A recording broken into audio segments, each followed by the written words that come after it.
you're headed for divorce. And if not divorce, you're miserable. Obviously, you wouldn't be talking to me if you're not miserable. Typical nice guy, right? They're trying to rationalize. They're trying to, all of these things that they're hearing in their mind and their heart, everything that they feel organically is just being overcome by this nice guy saying, no, it's the little guy on the shoulder, right? You got to get rid of it. But if you nail those 3 things down, which I work with guys on a regular basis on how to nail these things down, you will improve your relationship tremendously. You'll become incredibly more happy. You'll become incredibly more fulfilled, right? There, I can give you a billion ideas, but if you don't do it, then you don't do it. But you need something that is bigger than anyone. A lot of guys don't realize they are a nice guy. You know, there's a difference between being like a traditional, just nice person and being a good person versus there's a distinct difference in being like a nice guy. Now, when I refer to a nice guy, I'm kind of referring to Donald Glover's, what's his name? I can't remember his name, but No More Mr. Nice Guy.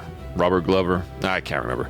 Look it up. But he basically used the nice guy as the terminology of what all men have been like catered to do. And there's a lot of reasons behind this. There's the reasons you can go on the church side to where men had to go fight in World War II, and then churches basically just had to pivot because women were mostly home, so they had to kind of cater their message to a more feminine audience and just never adjusted after that. And then you have growth of feminism, right? We went from women being equal and having equal rights to now more suppressing men, accusing men of toxic masculinity, accusing men of being part of a patriarchy. And then now we have like media everywhere just minimizing men to one of 3 roles, right? They're either a jester, they're, which is like the party animal, or the goofball, or they're like hyper excessive masculine that like no men are, right? So think of like Bautista or Tate or, all these guys that are like really hyper masculine. And in the media, they'll usually even supplicate to their wives. They'll be like the nice guy for the wives. And then you have the geek, right? And the geek or nerd, and there's nothing wrong with these archetypes, but they're just over sensualized in the media. So what happens as a result of all of this is all of these guys kind of show a nice guy persona. And what is a nice guy? A nice guy is basically someone that doesn't focus on getting their own needs met first. So, and it's not about being selfish, but it's about being not compromising on things that you wouldn't normally do. So I'll share an example, and this was me when I was young, probably teenager, yeah. So I didn't know anything about girls. I was just kind of learning my way around. And I had a girlfriend at the time, and then we were just dating for a little while.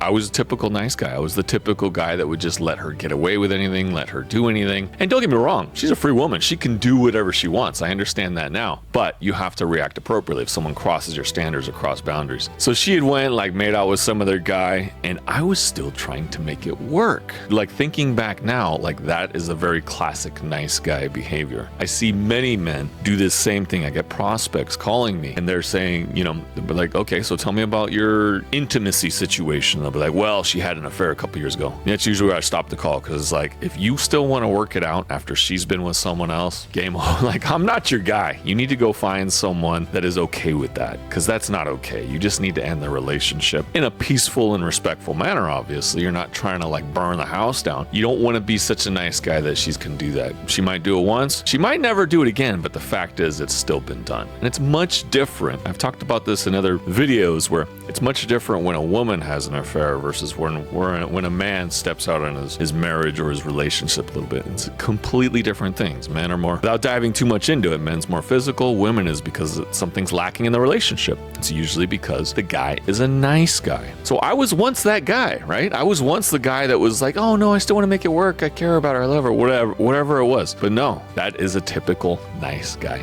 behavior, especially in modern society. More common examples of nice guy behavior is guys trying to do things around the house, hoping that maybe she'll be a little bit more intimate with them, hoping that she'll do something, when in reality, he doesn't want to do that. He doesn't want to do the laundry today, or he doesn't want to mow the lawn today. He wants to relax because he has a really hard day at work. But he'll do these things hoping that it will kind of appease her, the whole happy wife, happy life syndrome. And this is the fastest path to being a doormat. So you'll see these guys become a doormat, and they'll wonder how I even got here, how we got to the point to where I'm taking care of the kids, she's working, we're both working, and everything feels like it's 50-50 or even, or maybe I feel like I'm even doing more, maybe I'm providing. And I've heard of examples of guys providing, she's staying home, and he still does a lion's share of the housework and child rearing. That is absolutely absurd. If you're working and she's home, you don't get to just take the time off when you get home, but she should be taking a large majority of all the household tasks and child rearing, especially simply because once those kids go to school, or maybe some parents even pay for daycare. I've had prospects come in, very much nice guy. He was working. She stayed home. She didn't work at all, but she sent the kids to like a nanny or daycare like their entire life. So she basically had 5 to 6 hours every day. No wonder she didn't respect him, because he didn't have any sort of standards. She was just able to kind of mosey around for 5 or 6 hours. Now, in the old days, being a housewife used to be really difficult, right? Making a pie would take a long time. You didn't have a washing machine or a dryer where you just put everything in, load it up, and hit start. You didn't have services that you could just drop your laundry off to and pay,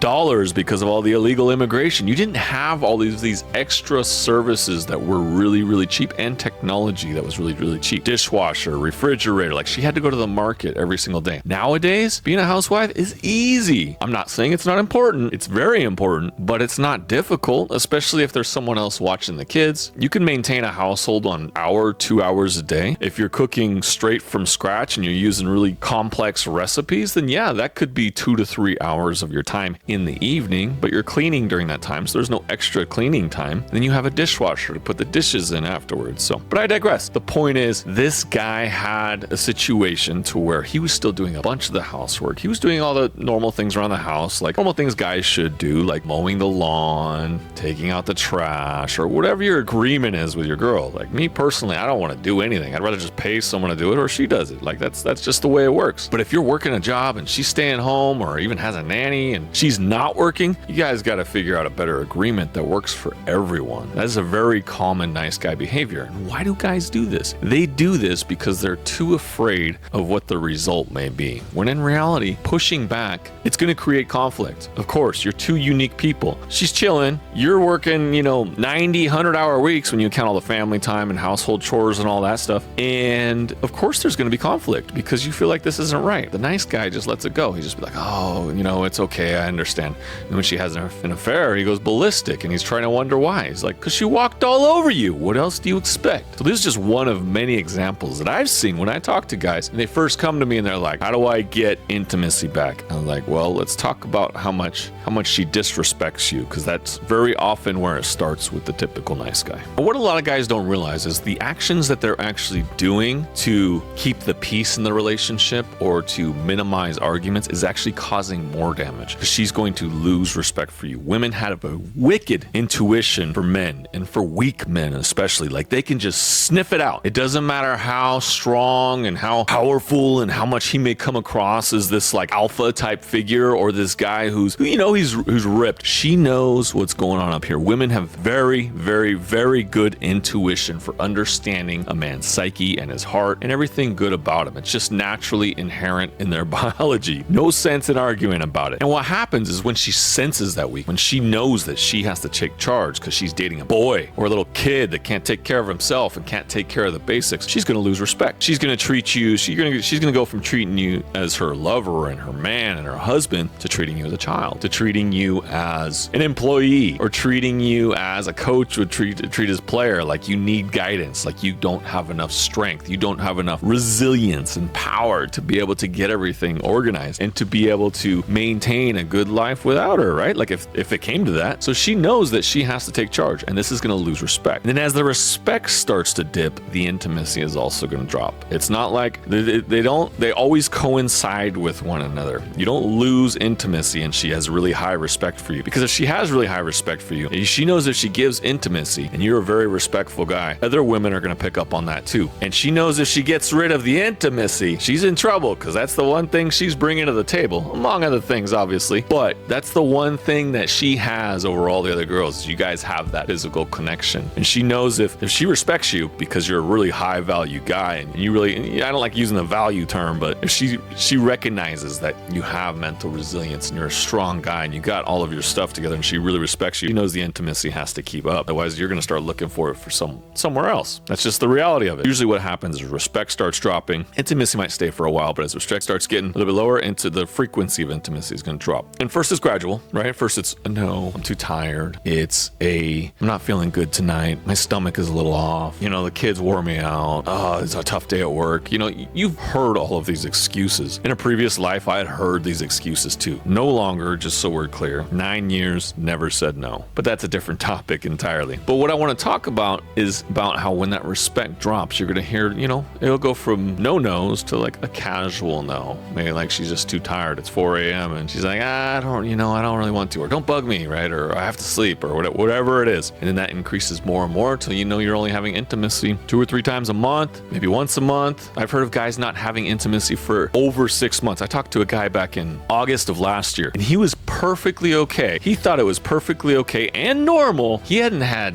intimate time with his wife in over 6 months. He did a majority of the household chores. They both worked, but I believe she worked a part-time job. He worked a high-level sales job, and he just thought this was okay. He thought that's just the way it should be. And I was like, you're headed for divorce, and if not divorce, you're miserable. Obviously, you wouldn't be talking to me if you're not miserable. Typical nice guy, right? They're trying to rationalize. They're trying to, all of these things that they're hearing in their mind and their heart, everything that they feel organically is just being overcome by this nice guy saying, no, it's the little guy on the shoulder, right? You got to get rid of it. The little guy on the shoulder saying, no, it's okay. It's okay that we haven't been intimate in 6 months. It's okay that you're doing all the household chores. It's okay that you make all the money. It's okay that you're doing everything for this, and she still doesn't seem to love you or respect you. That's the nice guy saying. Because it'll pay off in the end. She'll come around. Don't worry about it. Just keep doing it. She'll come around. It's not how it works. Respect drops, intimacy drops, and oftentimes people get divorced. Sometimes people will stay together for the kids, but it's going to be a miserable time, right? You'll have good moments. I'm not saying that, but the majority of your moments and your memories will be negative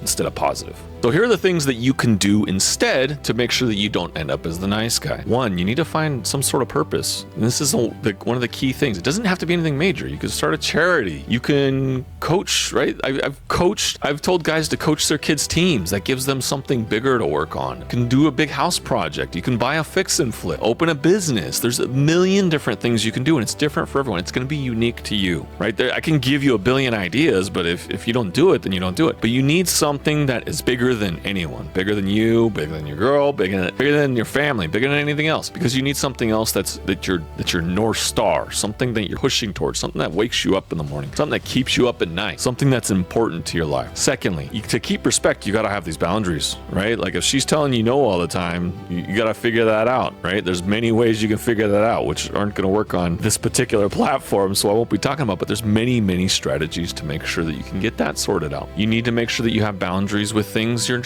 not comfortable with. Don't be the nice guy that just be like, oh, that's okay. Like if she stays out late till 2 or 3 a.m., right? Then you need to be able to speak up about it. And you need to say, that's not acceptable. You can't do that. You can't just stay out till 3 a.m. and not come home. Like you got to check in with me. You can't be going out drunk and doing all that stuff, especially if you feel really strongly about it. I've heard some guys feel really strongly about like her doing the laundry. Like that's her role. She's supposed to do laundry, and that's fine. That's his particular boundary, and that's fine. But then he's not clear about it, and then he like buckles on it. She doesn't do it one day, it's 1 week, and he just kind of lets it go, and then the next week, and then eventually he's just doing his own laundry, and she does all the laundry for her and the kids. Doesn't make any sense. She's like, well, I don't want to do your laundry. That's where you're at now, because you supplicated on those boundaries. To correct all of those nice guy behaviors, you got to have a purpose. You got to have boundaries. And then the last thing is your intimacy needs to be good, right? When you get down to it, when you get down and dirty, you got to be good at it. And most men aren't. I know, because I've gotten on the phone hundreds of men, probably over 600 different men who wanted to work with me for coaching. And they're always like, don't worry about that part. I got it down. I'm like, yeah, okay, I just got to be thorough. Does she do this? Does she do that? Does she do this? Like, what happens this? What, at night, what happens? In the morning, what happens? What about if you do this? I ask them all these questions, and they'll be like, dang, you're right. My intimate life is not very good. Not only is it infrequent, but it's not as good as I want. But if you nail those 3 things down, which I work with guys on a regular basis on how to nail these things down, you will improve your relationship tremendously. You'll become incredibly more happy. You'll become incredibly more fulfilled. When you get a purpose, you set firm boundaries, and your intimacy is solid. Like those things are pivotal in making for very successful relationships. And if you're curious to learn more about these things, by all means, click my links, send me a DM, anything, whatever. I check everything. My team checks everything to make sure that we can get back to you as quickly as possible. So to get started today, boundaries, purpose, and good intimacy. Work on those 3 things, and you'll change your relationship immediately.